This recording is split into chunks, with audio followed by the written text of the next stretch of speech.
It is February 1847. In Milan, Ohio, history stirs as two extraordinary men begin journeys that would redefine invention and ambition. Thomas Edison of the United States and Howard Hughes of the United States. Each reshaped the modern age in his own way, from lighting the world and giving sound a memory, to soaring across skies and bending industry to his will.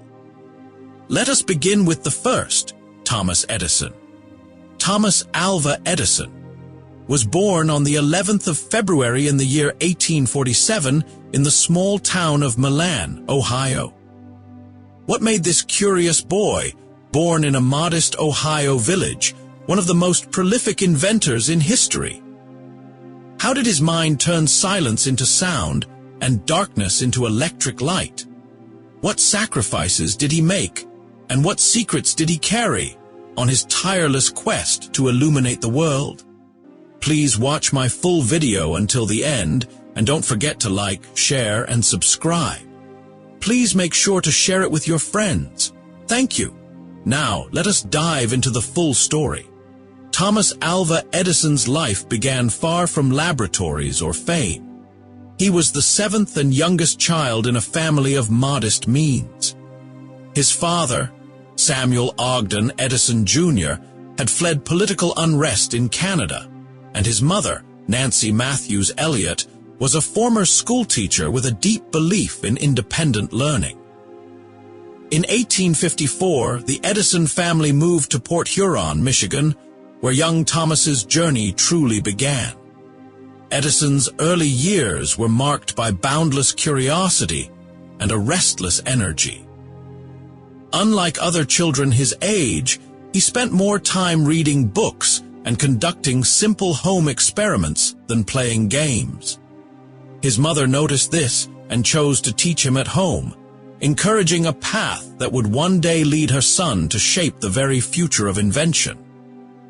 Thomas Edison's early life was deeply shaped by the experiences and resilience of his parents, whose backgrounds were steeped in migration, rebellion, and self-reliance. His father, Samuel Ogden Edison Jr., was born in Nova Scotia but fled to the United States after taking part in the failed rebellion of 1837 in Upper Canada. A man of strong political beliefs and restless ambition, Samuel settled in Ohio and sought to give his family a better life. Edison's mother, Nancy Matthews Elliott, brought a very different energy to the household. Born in New York in 1810, she was once a dedicated schoolteacher, a profession that proved invaluable when young Thomas struggled to adjust in a traditional classroom. With just a few months of formal schooling behind him, Edison was soon withdrawn from school altogether and educated at home under her care. The Edison household was large and lively, with Thomas being the youngest of 7 children. Life was not luxurious, but it was rich in stories, books, and ideas. From an early age, Thomas displayed an unusual appetite for learning. He devoured books, often reading advanced material far beyond his years. His mother, recognizing his potential, encouraged him to follow his interests, especially in science and mechanics. As the family moved to Port Huron, Michigan in 1854, young Edison's world expanded.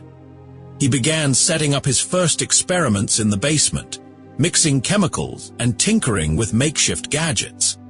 These early sparks of curiosity, nourished by a mother's belief and a father's resilience, would form the foundation of one of the most inventive minds in human history. Thomas Edison's learning journey was unlike that of most children in his era. Though he attended school briefly, his mind did not suit the rigid classroom style of the time. His teacher once called him addled, a harsh word that stung, and one his mother did not tolerate. She quickly removed him from school and took on the responsibility of teaching him at home. At home, Edison flourished. He devoured books on science, history, and mechanics. He read works by Isaac Newton and Michael Faraday before most boys his age could master long division.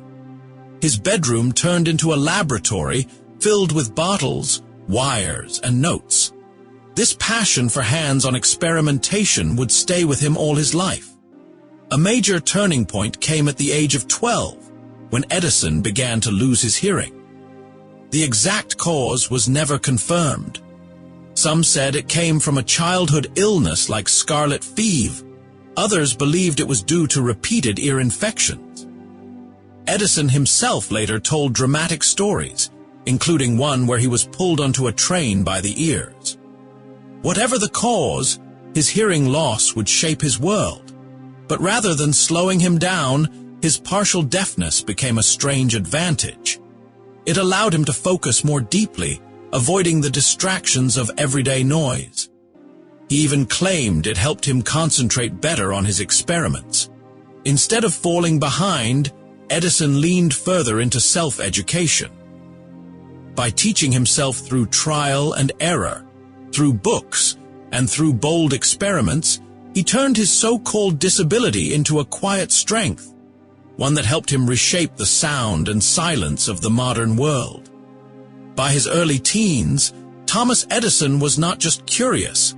He was already earning his own money and using it to fund his growing collection of scientific tools.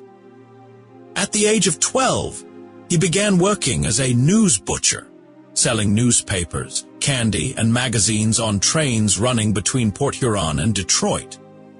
But unlike most boys in that job, Edison set up a mini laboratory in the baggage car. He spent his breaks conducting chemical experiments and even printing a small newspaper, the Grand Trunk Herald, which he sold to passengers. It was during these years that a single moment of bravery changed his life. One day, at a train station in Mount Clemens, Michigan, Edison saw a child wandering onto the tracks with a train approaching.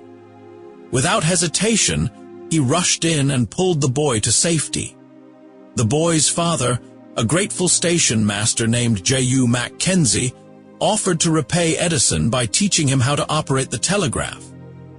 This skill would launch Edison into the professional world. By the age of 15, Edison was working as a telegraph operator. He traveled to different cities, including Stratford, Ontario, and Louisville, Kentucky, taking on night shifts that allowed him quiet hours for reading and tinkering. The telegraph became his gateway into the world of electricity and communication. It was not just a job, it was his first step into inventing. Through telegraphy, Edison learned how signals could travel through wires, how information could move faster than trains, and how technology could shape the world. In those teenage years, on railroad lines and in dimly lit offices, the seeds of invention were already being sown in the mind of the boy who would one day light up the globe. As Thomas Edison entered adulthood, his inventive spirit began to take shape through bold ideas and clever devices. At just 22, he received his first patent for an electric vote recorder. Though the invention worked, lawmakers were not interested in a faster voting system, and the device was never adopted. This early setback taught Edison a lesson he would never forget. Success required more than just invention. It needed a clear market demand.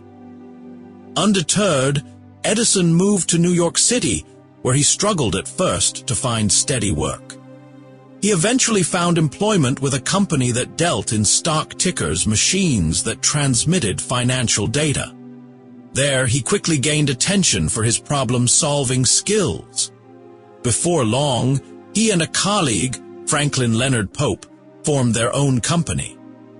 Edison's talent for improving telegraphic equipment led to a contract with Western Union, one of the most powerful communication companies of the time. Edison's real breakthrough came with the invention of the quadruplex telegraph. This device could send 4 separate signals, 2 in each direction, over a single wire. Western Union, amazed by its potential, paid him a staggering $10,000 for the rights. This single payment gave Edison the financial boost to open his first real laboratory in Menlo Park, New Jersey. Edison's inventive mind was now paired with a sharp business instinct. He understood that invention was only part of the journey, bringing it to the public. Protecting it through patents and building partnerships were just as important. With each new idea, Edison moved closer to becoming not just an inventor, but a true entrepreneur, one whose genius would soon electrify the world. In the year 1876, Thomas Edison used the money he earned from the quadruplex telegraph to create something entirely new, a place dedicated to invention. He built a laboratory in Menlo Park, New Jersey, which would become the first industrial research lab in history. This was not just a workshop. It was a factory of ideas, a place where teams of assistants worked under Edison's direction to turn imagination into working machines. Unlike inventors who worked alone, Edison built a system. He filled the lab with every possible material, wires, chemicals, fabrics, even animal hair, anything that could be used in experimentation. His goal was clear: create a space where invention was not a stroke of luck but a repeatable process. At Menlo Park, Edison introduced a new way of thinking. He organized his assistants into teams, assigning each person specific tasks. Some were responsible for testing, others for documenting results, and still others for assembling prototypes. Edison guided the process, constantly pushing for faster and better results. It was here that many of his most famous inventions were born, including the phonograph and the electric light. The lab ran day and night, and Edison was often found asleep on a workbench, unwilling to leave even for rest. Above his desk, he hung a sign that read, "There is no expedient to which a man will not resort to avoid the real labor of thinking." Menlo Park was more than a lab. It was a turning point in the history of science and technology. Edison had created a new model for invention, one that would influence generations of innovators and help define the modern age. In the winter of 1877, Thomas Edison unveiled a machine that stunned the world, the phonograph. For the first time in human history, a person's voice could be recorded and played back. This remarkable invention turned Edison from a clever inventor into a household name.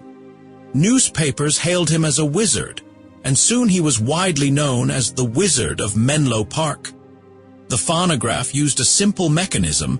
Sound vibrations were captured through a horn and transferred to a needle, which etched the sound into a rotating cylinder covered in tinfoil. When played back, the needle retraced the grooves and recreated the sound. Edison's first recorded words were the nursery rhyme, "Mary had a little lamb." Though the sound quality was poor and the recordings wore out quickly, the idea itself was revolutionary.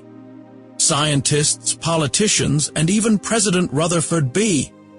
Hayes were amazed when Edison demonstrated the device in Washington, D.C. It was seen as magic, a voice trapped in metal, speaking back from the silence. At first, Edison did little to develop the phonograph further as he focused on other projects. Still, the invention made him an international sensation. Scientific journals praised him, and crowds gathered to see the strange talking machine. It hinted at a future where sound, like light and electricity, could be shaped, stored, and shared. The phonograph wasn't just a mechanical wonder. It marked the moment Edison's name became linked not just to invention, but to imagination. He had given sound a memory, and in doing so, he stepped into the global spotlight, forever changing the way people thought about technology and the human voice. After the phonograph, Thomas Edison turned his attention to something even more ambitious, creating a practical electric light for everyday use. By the late 1870s, gas lamps lit homes and streets, but they were dangerous, smoky, and hard to control. Many inventors had already attempted to create electric lighting, but none had made it reliable or affordable for the public. Edison was determined to succeed where others had failed. In 1879, after months of relentless work at Menlo Park, Edison and his team achieved a breakthrough. They developed an incandescent light bulb using a carbonized bamboo filament that could glow for over 1,000 hours. This was a game changer, a long-lasting, efficient light source powered by electricity. Edison filed for a patent in November 1879, and the following month, he gave the world its first public demonstration. Menlo Park was lit up like never before, drawing visitors from across the country. People stared in awe at glowing bulbs hanging in the night, signaling the dawn of a new era. But this invention also brought legal battles. Other inventors, including Joseph Swan in Britain and William Sawyer in the United States, had filed similar patents. The courts were soon flooded with claims and challenges. Edison fought hard to defend his work, engaging in long patent wars that spanned continents. Eventually, Edison formed alliances, such as the joint company Edison in Britain, to settle disputes and share profits. Despite the legal turmoil, his version of electric lighting spread rapidly. From theaters in Europe to ships crossing the Atlantic, Edison's bulbs began to replace candles and gas lights, bringing safe, steady light to homes, cities, and dreams around the world. As Edison's electric light gained popularity, he faced a new challenge, not just in invention, but in ideology. The question was no longer whether electric light would succeed, but how electricity itself should be delivered. Edison supported direct current, or DC, a system that provided steady electricity but could only travel short distances. Meanwhile, a powerful new competitor, George Westinghouse, promoted alternating current, or AC, which could travel much farther and be distributed more widely. What followed became known as the War of Currents, a fierce and often bitter battle between Edison's DC and Westinghouse's AC. Edison believed AC was dangerous. High voltages, he warned, could easily kill. He even took part in a disturbing campaign to prove it, supporting public demonstrations where animals were electrocuted using AC to show its risks. At the same time, Westinghouse, using technology developed by Nikola Tesla, argued that AC was not only safe but far more efficient. Cities and towns beyond a few miles from a power plant could finally be electrified with alternating current. Edison, however, refused to adapt. He had built his empire on DC and saw AC as a threat to everything he had created. The debate extended beyond laboratories. It influenced public policy, frightened citizens, and even led to the creation of the electric chair, powered by AC, as part of the ongoing campaign to portray AC as deadly. By the early 1890s, Edison's grip began to weaken. Westinghouse's AC system was winning ground, and in the end, the industry largely adopted it. Though Edison lost the current war, his inventions remained vital. His battle with Westinghouse revealed not only the future of power, but also the limits of a single man's control over a fast, changing world. After the intensity of the electricity wars, Thomas Edison shifted his attention to new and exciting fields, including motion pictures and mining.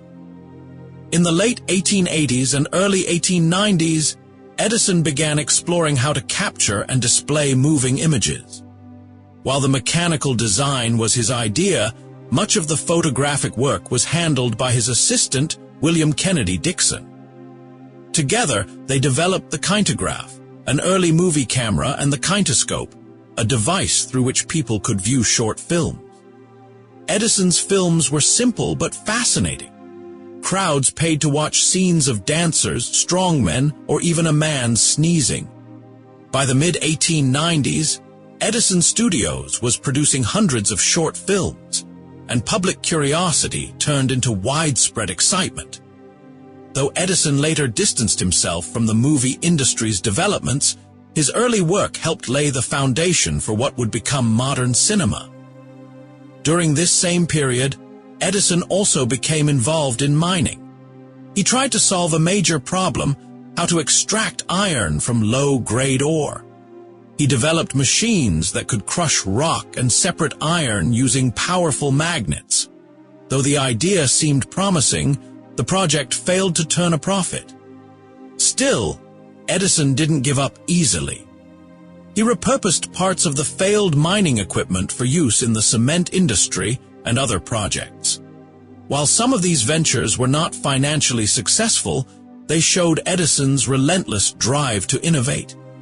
Whether in storytelling or heavy industry, he was always looking for the next big challenge. These later years highlighted his willingness to experiment beyond electricity, pushing boundaries wherever he believed invention could make a difference. By the mid-1880s, Thomas Edison began spending more time in warmer climates. In 1885, he purchased land in Fort Myers, Florida, where he built a winter estate known as Seminole Lodge. This quiet retreat became more than just a vacation spot. It was a place for reflection, experimentation, and collaboration. Edison shared this space with close friends and fellow innovators like Henry Ford and Harvey Firestone, both of whom admired his work and joined him in various projects. One of Edison's most ambitious efforts in Fort Myers was his search for a domestic source of natural rubber. During the First World War, the United States faced shortages of key materials, and Edison believed that finding a homegrown alternative to imported rubber could be vital for national security. In response, he helped create the Edison Botanical Research Corporation alongside Ford and Firestone.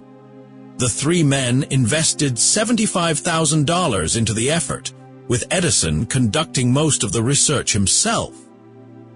Edison and his team tested over 17,000 plant species, seeking one that could produce enough latex to be commercially viable. Eventually, he focused on goldenrod, a common roadside plant. Through careful crossbreeding, he developed a version of goldenrod that stood up to 12 feet tall and yielded a much higher amount of latex than normal. Though his rubber project never led to mass production, Edison's efforts earned recognition from scientific institutions and the U.S. Navy. It showed his commitment not just to invention, but to solving real-world problems with practical solutions. In Fort Myers, far from the electric glow of Menlo Park, Edison continued to chase ideas not for fame but for the future. Even in his later years, Thomas Edison's curiosity never dimmed. While the world admired his past creations, he continued to chase new ideas, some grounded in science, others drifting into the mysterious. Among his final and most curious ventures was his work on a so-called spirit phone, a device he claimed might allow communication with the dead. Edison never fully revealed the details of this invention.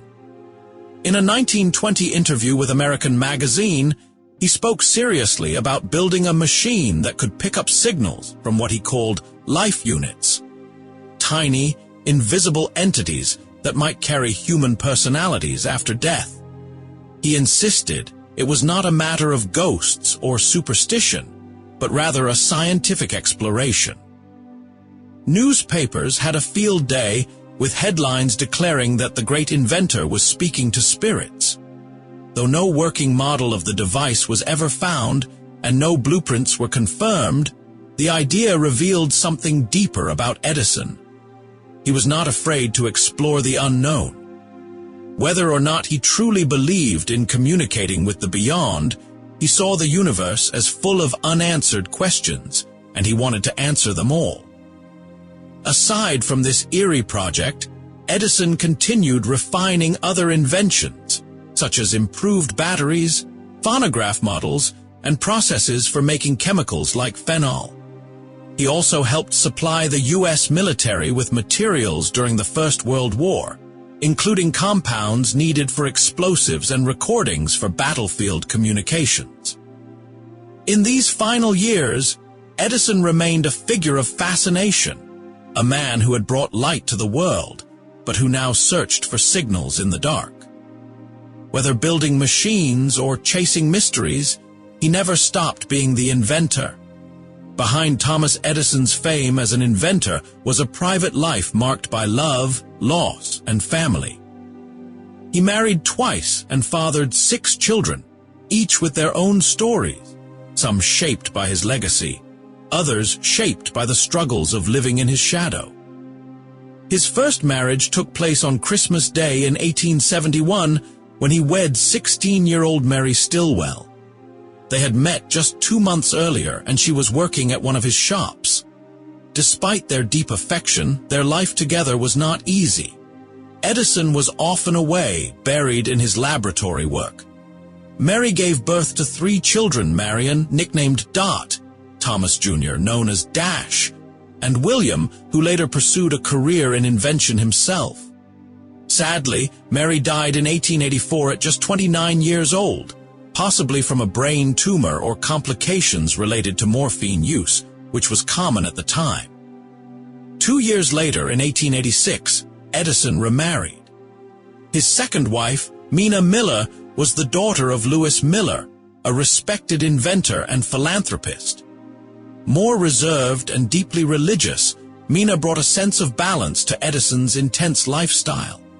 Together, they had 3 children: Madeline, who married into a prominent family; Charles, who later became governor of New Jersey and led his father's business; and Theodore, a talented inventor in his own right. Though Edison was often more devoted to his work than to his household, he remained deeply proud of his children. His family life was filled with both joy and difficulty, moments of closeness, long absences, and occasional heartbreak, all woven into the legacy of a man who never truly left his workshop behind. In his final years, Thomas Edison remained active, both in the world of invention and in the quiet moments of friendship and reflection. Though his health declined, his mind stayed curious. He continued to attend exhibitions, advise business ventures, and test new materials, all while quietly preparing for a future he knew he might not see. One of the defining aspects of Edison's later life was his close friendship with automobile pioneer Henry Ford. The two men shared a deep respect for each other's work, and often traveled together on camping trips with industrialist Harvey Firestone and naturalist John Burroughs. These outings, humorously dubbed the Vagabond Tours, blended relaxation with sharp conversation and became a symbol of early American innovation and camaraderie. Edison also remained involved in civic life. In the year 1928, he joined the Fort Myers Civitan Club, expressing pride in contributing to a group he believed was working for the good of the community and the nation. Although his body grew weaker, Edison stayed committed to meaningful causes, including scientific research, civic service, and education. During these years, he spent increasing time at Glenmont, his family estate in West Orange, New Jersey. There, he reviewed past inventions, wrote reflections, and stayed close to Mina and the children. He even returned to his childhood home in Milan, Ohio, in the 1920s, and was surprised to see it still lit by lamps and candles, a moment that reportedly moved him deeply. As his days drew to a close, Edison focused on preserving his legacy. He ensured his laboratories, notebooks, and tools would be protected for future generations, so that young inventors might one day be inspired by the same spark that had lit his imagination long ago. On the 18th of October in the year 1931, Thomas Alva Edison passed away at his Glenmont home in West Orange, New Jersey. He was 84 and had spent his final months weakened by complications from diabetes. Though frail in body, his mind remained sharp to the end, a reflection of the spirit that defined his life. News of his passing spread quickly across the globe. Tributes poured in from scientists, leaders, and ordinary citizens alike. Cities dimmed their lights in symbolic silence, honoring the man who had once illuminated the world. Edison left behind over 1,000 patents and countless inventions that transformed modern living. From electric lighting to recorded sound and motion pictures, his innovations shaped entire industries. But beyond the devices, his story taught the world the power of persistence, imagination, and curiosity. Let us now turn to another remarkable figure of royal descent.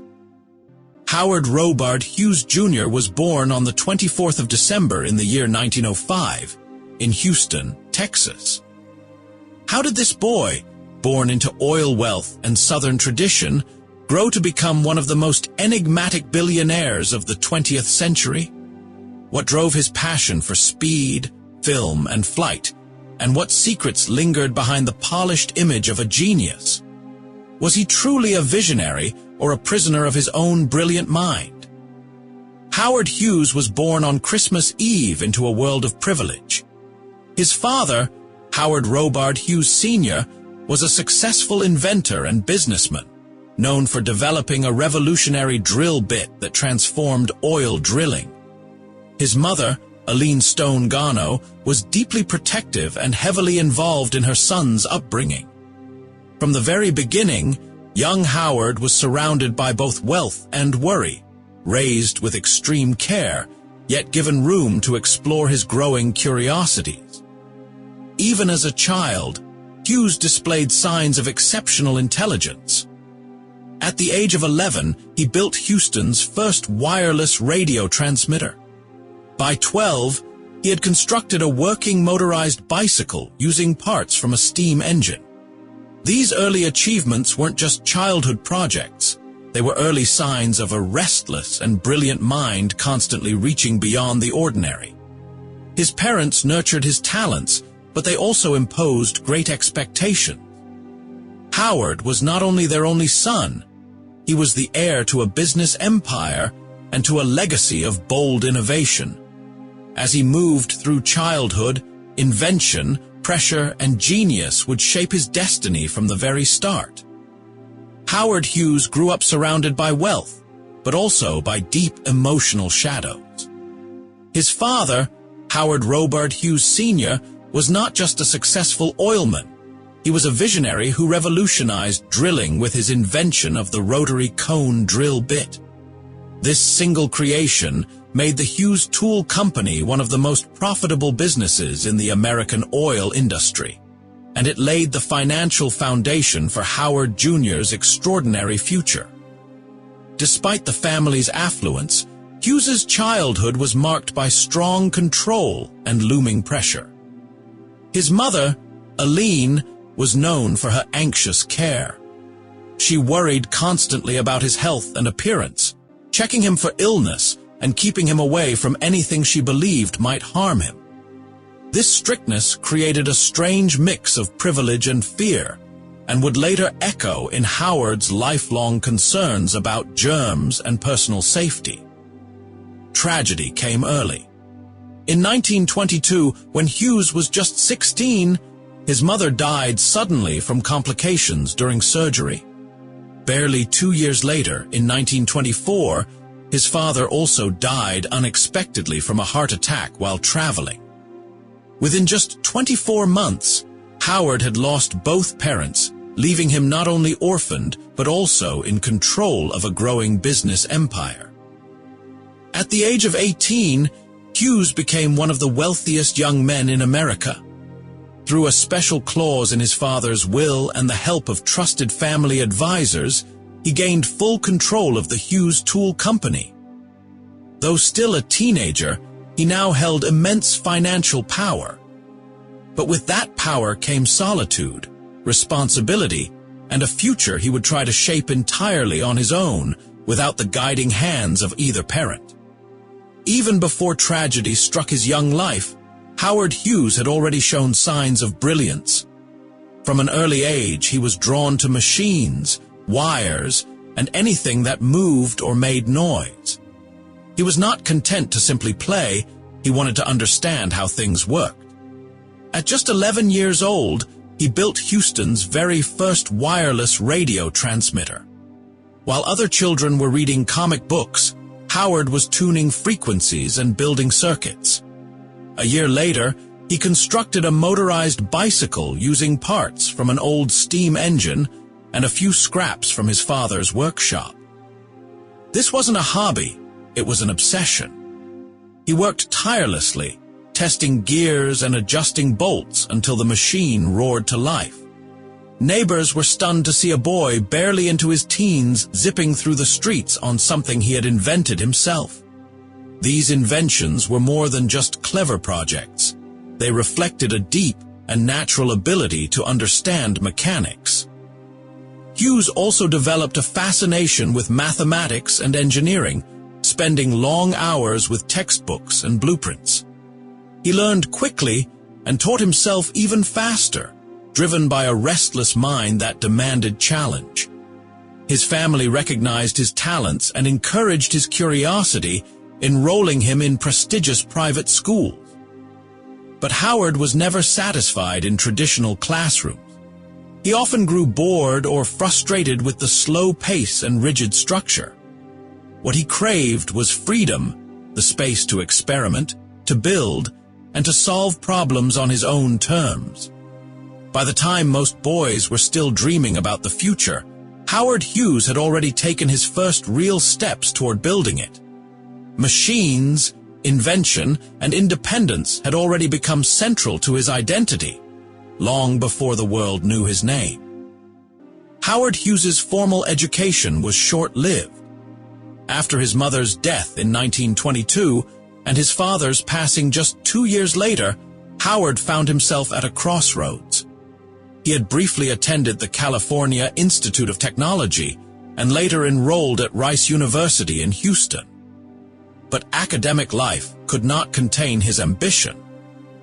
By the age of 18, he decided to leave school behind, convinced that he could learn more from real-world challenges than from classroom lectures. Inheriting the Hughes Tool Company gave him both enormous wealth and complete control over his future. The company's success rested on a patent his father had secured, the dual-cone roller bit that revolutionized oil drilling. This single invention continued to bring in millions of dollars in profits each year, giving Howard the freedom to chase any dream he desired. Unlike many heirs, Hughes didn't settle into a life of quiet luxury. Instead, he threw himself into new ventures with determination and curiosity. He moved to Los Angeles, where he believed both opportunity and innovation were thriving. There, he began assembling a small team of advisors and engineers, people he could trust to manage his business while he pursued other interests. His decision to leave college was bold but not reckless. Howard believed that genius didn't require degrees. What he needed was space, the freedom to think, to experiment, and to invent without limits. Armed with his family fortune and a growing reputation for brilliance, Hughes stepped into adulthood with a vision unlike any other, one that would soon stretch from the Hollywood hills to the skies above. When Howard Hughes assumed control of the Hughes Tool Company, many expected him to be a passive owner, a young heir enjoying the wealth built by his father's invention. But Hughes had other plans. Though still a teenager, he quickly asserted control, buying out other family members' shares and becoming the sole owner of the business. This bold move signaled the beginning of a hands-on, visionary approach that would define his empire. The Hughes Tool Company was already successful thanks to the rotary drill bit that had revolutionized oil extraction. Oilmen across Texas and beyond relied on it, and the steady profits gave Hughes the financial foundation to fund far more ambitious ventures. But he didn't just rely on the company's momentum. He improved its efficiency, streamlined operations, and made smart hires to keep it growing. Hughes used the company's wealth as fuel for his dreams. It became more than just a drilling business.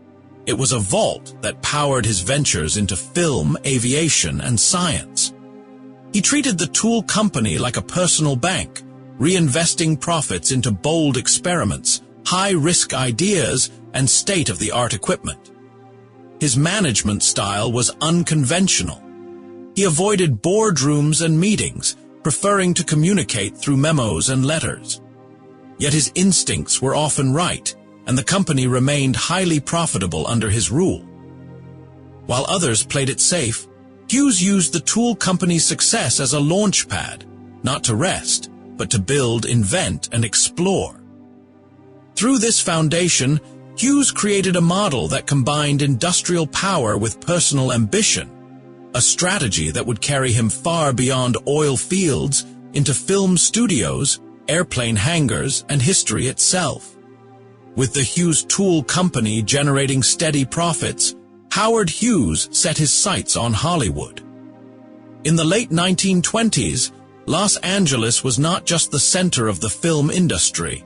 It was the new frontier of American glamour, storytelling, and ambition. Hughes was drawn to its energy and its influence. He didn't just want to watch movies, he wanted to create them, shape them, and redefine what cinema could be. At just 21 years old, Hughes produced his first film, Swell Hogan, a sentimental drama that flopped. But the failure didn't discourage him. Instead, it fueled his determination to do better. He hired experienced directors and surrounded himself with talent. In 1927, he produced Two Arabian Nights, which went on to win an Academy Award for Best Director of a Comedy, a rare feat for a newcomer. But Hughes's most famous Hollywood project was Hell's Angels, a World War I epic centered on fighter pilots.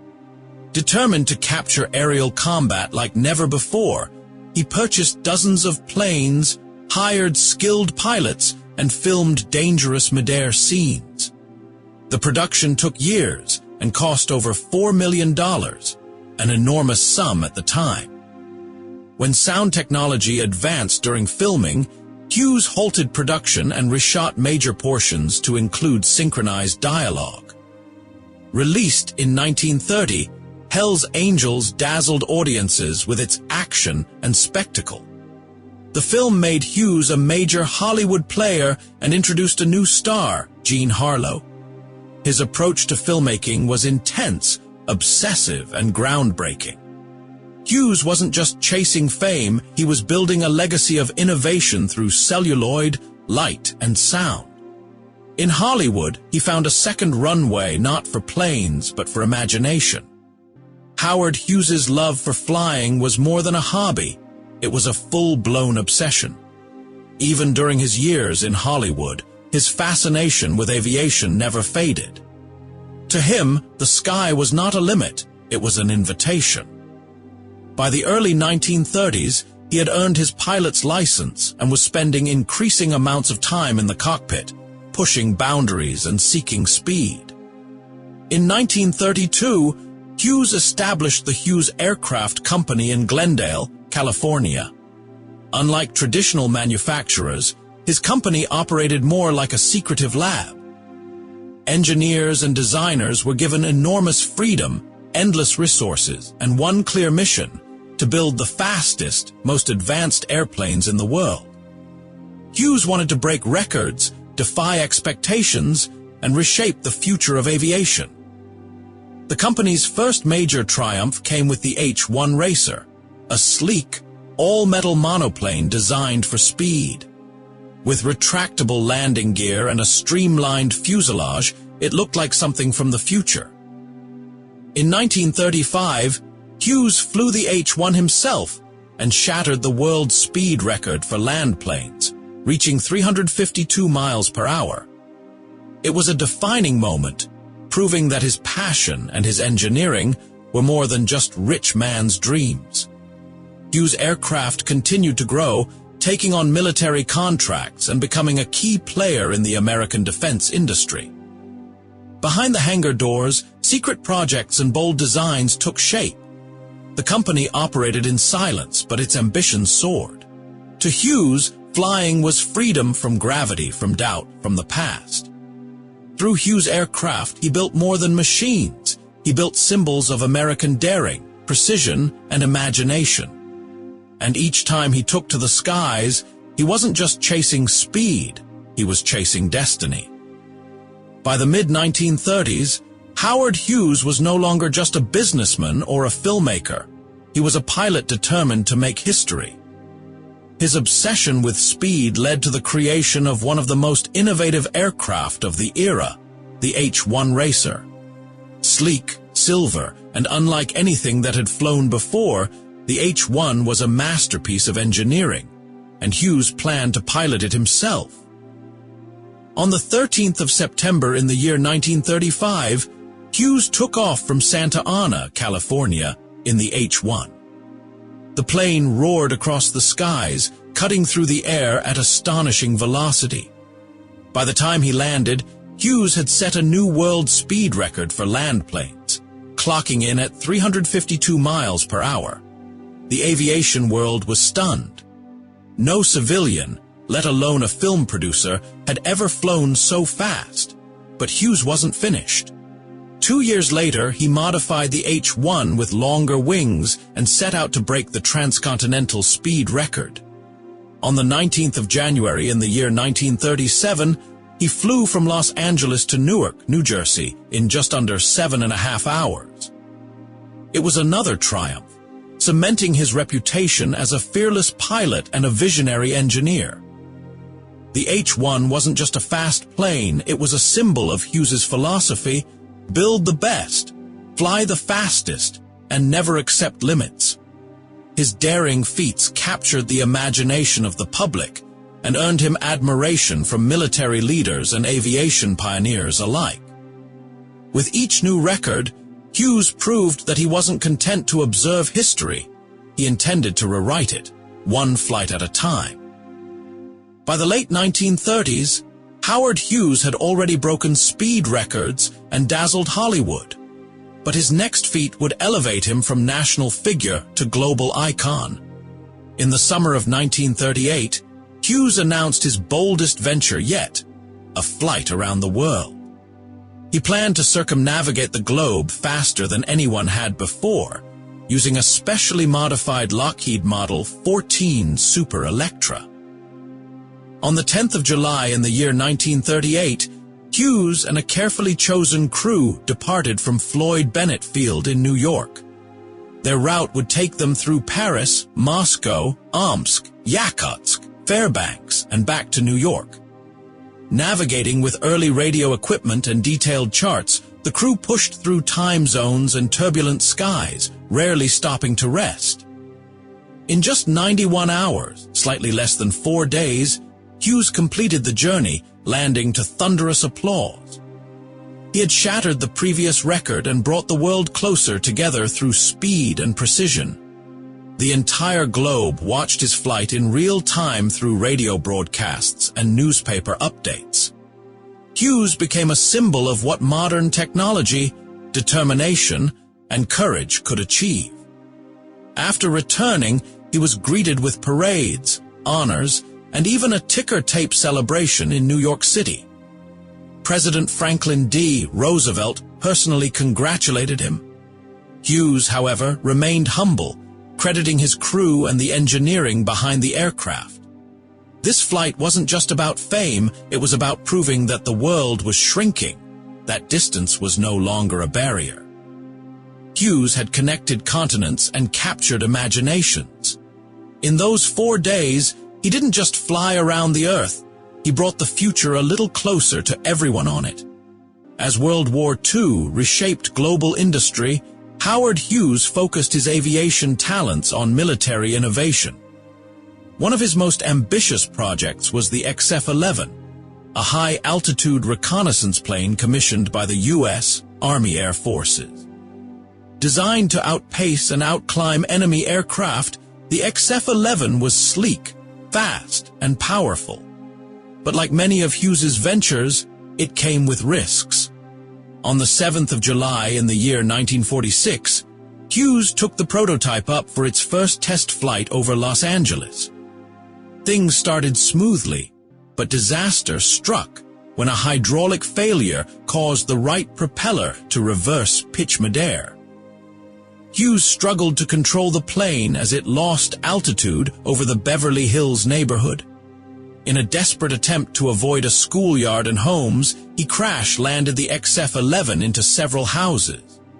The impact was devastating. The aircraft exploded into flames, and Hughes was pulled from the wreckage barely alive.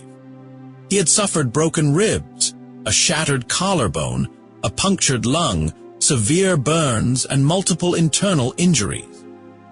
The physical wounds were excruciating, but the emotional scars ran even deeper. Hughes became increasingly reliant on morphine and painkillers, which only fueled his existing anxieties. Though he made a remarkable recovery, the crash marked a turning point, both in his public life and in his private world. Many believe the XF-11 incident triggered a lifelong spiral of health complications and worsening mental health. It also made him more reclusive and distrustful. For the public, he was still the daring aviator. But behind closed doors, Hughes was now a man haunted by pain, by fear, and by the limits of even his own extraordinary genius. In the midst of World War II, the U.S. government called on manufacturers to support the war effort with innovative solutions. Howard Hughes answered with his most ambitious aircraft yet, the H-4 Hercules, better known by its nickname, the Spruce Goose. Designed as a massive wooden cargo plane capable of transporting troops and tanks across the Atlantic, it was a response to wartime shipping losses caused by German submarines. Though commonly called the Spruce Goose, the aircraft was primarily made from birch, not spruce.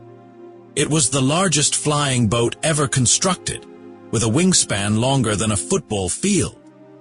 But its size, delays, and cost drew criticism.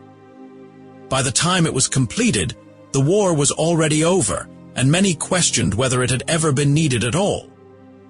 In 1947, Hughes faced public scrutiny when the U.S. Senate launched an investigation into wartime spending, including the failed XF-11 project and the Hercules. Accused of misusing funds and delaying vital military programs, Hughes was called to testify. Before the hearings, he stunned the public by piloting the H-4 for its one and only flight, a brief but successful glide above Long Beach Harbor. In the courtroom, Hughes defended his reputation with passion. He told senators, "I put the sweat of my life into this thing. I have my reputation rolled up in it." His testimony was dramatic, filled with emotion and defiance. In the end, no charges were filed. The Spruce Goose never flew again, but its image, massive, strange, and daring, reflected Hughes himself. A man who defied expectations, challenged limits, and risked everything to prove that vision mattered more than approval. As the 1950s gave way to the 60s, Howard Hughes began slipping away from the public eye. Once a daring pilot and Hollywood figure, he gradually withdrew into a life marked by secrecy, silence, and shadows. But while his physical presence vanished, his financial empire quietly expanded, particularly through hotels, real estate, and casinos. Hughes relocated to Las Vegas in the mid-1960s, taking over the top floor of the Desert Inn Hotel. What began as a brief stay turned permanent when the hotel tried to evict him, and Hughes responded by simply buying it. That single move marked the beginning of his deep involvement in the city's transformation. He went on to purchase several other properties, including the Sands, the Frontier, and the Castaways. Through these acquisitions, he helped shift Las Vegas away from its mob-run roots and toward a more corporate, legitimate future. Locals referred to him as Mr. Hughes, though few ever saw him in person. He gave instructions through handwritten notes or by phone, and his reclusive behavior fueled wild speculation. Inside his darkened hotel suites, Hughes became increasingly paranoid. He avoided sunlight, let his hair and fingernails grow, and surrounded himself with a small group of loyal aides. He rarely left his room, instead conducting business through layers of intermediaries. But despite the isolation, his financial decisions remained sharp. He continued making high-stakes purchases and investments from behind the curtain. This chapter of Hughes's life showed a strange contradiction. A man pulling away from the world, even as his influence shaped the future of cities, industries, and institutions. He had retreated into silence, yet his name echoed louder than ever. By the late 1960s, Howard Hughes had transformed from a daring innovator into a man consumed by obsession and fear. Hidden away in darkened hotel rooms with blackout curtains and sealed vents, Hughes's behavior grew increasingly erratic. What began as caution morphed into deep paranoia. He became obsessed with cleanliness, fearing germs and contamination to such an extreme that he refused physical contact with others and insisted that objects be sterilized before reaching him. He communicated through notes, known as blue slips, and surrounded himself with aides who followed strict protocols, often without fully understanding his reasoning. He watched movies in endless loops, sometimes focusing on a single film for days. His diet became limited and repetitive. He refused medical care from outside professionals and relied on untrained personal staff to manage his growing list of health problems. Physically, Hughes was deteriorating. He suffered from chronic pain due to his previous plane crashes, and his dependence on codeine, Valium, and other painkillers only deepened. He stopped grooming himself, allowing his hair and nails to grow unchecked. Photographs from this period are almost non-existent, fueling rumors and mystery. Despite his decline, Hughes remained active in business, buying properties, shifting assets, and issuing orders through layers of intermediaries. But his world had shrunk to a few dimly lit rooms and the voices of the few people allowed near him. This chapter was perhaps the most haunting. Hughes, once the face of American ambition, had become a ghost of himself, living in self-imposed exile, battling enemies both real and imagined. The man who once soared above continents now seemed trapped in a prison built not of bars, but of fear, memory, and obsession. In his final years, Hughes ruled from the shadows. Aides known as the Mormon Mafia managed his affairs with whispered discipline, shielding him from the world. Though rarely seen, Hughes maintained control of vast assets, including the powerful Hughes Medical Institute. He drifted from country to country, a fading figure in guarded suites. Once a titan of invention and fame, he became a silent force, unreachable, mysterious, and slowly disappearing. His empire endured, but the man behind it had become an enigma.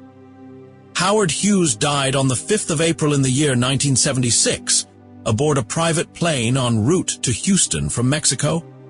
He was emaciated, unrecognizable, and in failing health. His death shocked the world and triggered a legal storm over his vast fortune. Multiple wills appeared, some real, some forged. Battles erupted over control of his empire. Yet beyond the chaos, his legacy endured, a visionary inventor, daring aviator, and mysterious billionaire whose life blurred the line between brilliance and madness. What do you think about Thomas Edison?